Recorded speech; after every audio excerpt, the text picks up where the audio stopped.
Very good evening all. ఈరోజు మన యువత ఎలా ఉన్నారు, ఎలా ఉండాలి, యువత ఎలా ఉన్నారు, ఎంత టైం వాళ్ళ యొక్క వాల్యుబుల్ కెరీర్ కోసం స్పెండ్ చేస్తున్నారు, ఎంత టైం వాళ్ళ యొక్క సోషల్ సర్వీస్ కోసం ఈరోజు యువత ఎంత టైం స్పెండ్ చేస్తున్నారు, లేకపోతే వాళ్ళ పర్సనల్ గ్రోత్ కోసం, లేకపోతే ప్రొఫెషనల్ గ్రోత్ కోసం ఎంత టైం స్పెండ్ చేస్తున్నారు. ఇది ఏది స్పెండ్ చేయకుండా most of the valuable time యువత ఈరోజు ఇన్స్టాగ్రామ్ రీల్స్లో, యూట్యూబ్ రీల్స్లో ఈరోజు ఎక్కువ టైం స్పెండ్ చేస్తున్నారు. ఎక్కడైనా మీరు చూడండి, రైల్వే స్టేషన్లో కూర్చొని చూడండి, ఎయిర్పోర్ట్లో మీరు చూడండి, కాలేజెస్లో, స్కూల్స్లో, వెరెవర్ యూ సీ, ఎక్కడైనా వీళ్ళు చిన్న టైం దొరికితే ఇన్స్టాగ్రామ్ ఓపెన్ చేస్తున్నారు, యూట్యూబ్ ఓపెన్ చేస్తున్నారు, అందరూ రీల్స్ చూసుకుంటున్నారు. ఈరోజు ఎందుకు యువత డిమ్గా, డల్గా ఉండిపోతున్నారు అంటే ద రీజన్ ఏంటంటే కంటిన్యూగా అదే పని మీద ఇన్స్టాగ్రామ్ రీల్స్ కానీ, యూట్యూబ్ రీల్స్ కానీ, ఏదైతే గేమ్స్ ఉన్నాయో ఆడడం వల్ల డల్గా ఉండిపోతున్నారు. ఆ యొక్క యాప్స్ క్రియేషన్ కూడా అలాగే క్రియేట్ చేశారు. ఆ యాప్లోకి వెళ్ళిన తర్వాత మీకు ఎక్కడ ఫస్ట్ ఒక నోటిఫికేషన్ వస్తుంది, నోటిఫికేషన్ వస్తే ఓపెన్ చేస్తారు ఏదో నోటిఫికేషన్. ఈ రోజుల్లో ఉన్న ప్రాబ్లం కూడా అలా ఉంది. ఒక ఇన్స్టాగ్రామ్లో పోస్ట్ పెడితే 3 మెంబర్స్ లైక్ యువర్ పోస్ట్, అక్కడ నోటిఫికేషన్ వస్తుంది, అందులోకి వెళ్తాడు, అందులోనే ఉండిపోతాడు.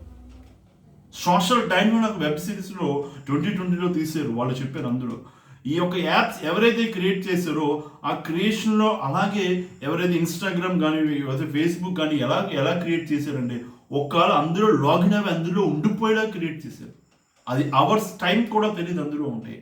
వాళ్ళ క్రియేషన్ ఇప్పుడు మీరు చూడండి ఇన్స్టాగ్రామ్లో, సో లైక్స్ పెట్టడమో, షేర్ చేయడమో, లేకపోతే ట్యాగ్ చేయడమో, ఇవన్నీ ఏమి ఇండికేట్ చేస్తుందండి. వాట్సాప్లో కొత్త ఫీచర్స్ మీరు చూడండి, పక్కన లవ్ సింబల్ ఇచ్చాడు, ఇవన్నీ కూడా దాని క్రియేషన్ ఎలా ఉందంటే ఒక వ్యక్తి ఆ యాప్ని పట్టుకున్నప్పుడు ఆ యాప్లోనే ఉండిపోయేలాగా క్రియేట్ చేశారు వాళ్ళు. సో మనలో ఉన్న యువత ఎలా ఉన్నారంటే ఖచ్చితంగా ఇంకా అందులోనే ఉండిపోతున్నారు. మెనీ టైం ఎన్నో వీడియోస్ కంటిన్యూగా అదే రీల్స్ అలా షేర్ చేసుకుంటూ, రీల్స్ కామెడీ చేసుకుంటూ, ఆ రీల్స్లో కూడా కామెడీ అని, ఫన్ అని వీళ్ళ యొక్క టైం అంతా సోషల్ మీడియాలోనే స్పెండ్ చేస్తున్నారు. ఎక్కువ మంది యువత ఈరోజు maximum number of youth spending ఎక్కడ ఈ వయసులో చేయవలసింది ఏంటి, ఏం చేస్తున్నారు. దయచేసి ఇది పేరెంట్స్ కూడా ఈరోజు పేరెంట్స్ చేస్తున్న తప్పు ఏంటో తెలుసా, ఒక ఫోన్ కొనివ్వడం, ఆ ఫోన్తో వీళ్ళు అలాగా పొద్దున సాయంత్రం వరకు ఇదే స్పెండ్ చేస్తుంది.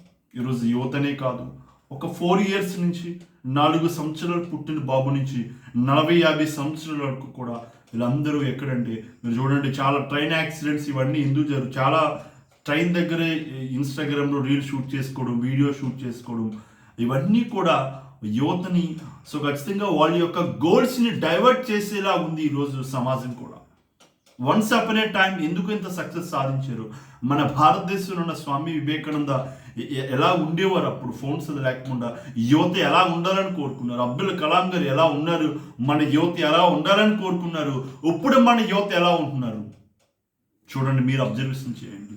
సో చాలా బాధాకరమైన విషయం ఏంటంటే మోస్ట్ ఆఫ్ ద యంగ్స్టర్స్ ఎవరైతే ఈ వయసులో ఏం చేయాలి, ఏం చేస్తున్నారో, ఎక్కడ టైం స్పెండ్ చేయాలి, ఎక్కడ ఇన్వెస్ట్ చేయాలి.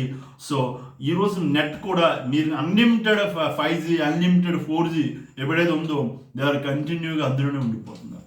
ఇంతకుముందు బుక్స్ చదివేవారు, ఇప్పుడు బుక్స్ చదవట్లేదు. ఎందుకు ఈరోజు యువత స్ట్రెస్కి గురైపోతున్నారు, ఎందుకు ఈరోజు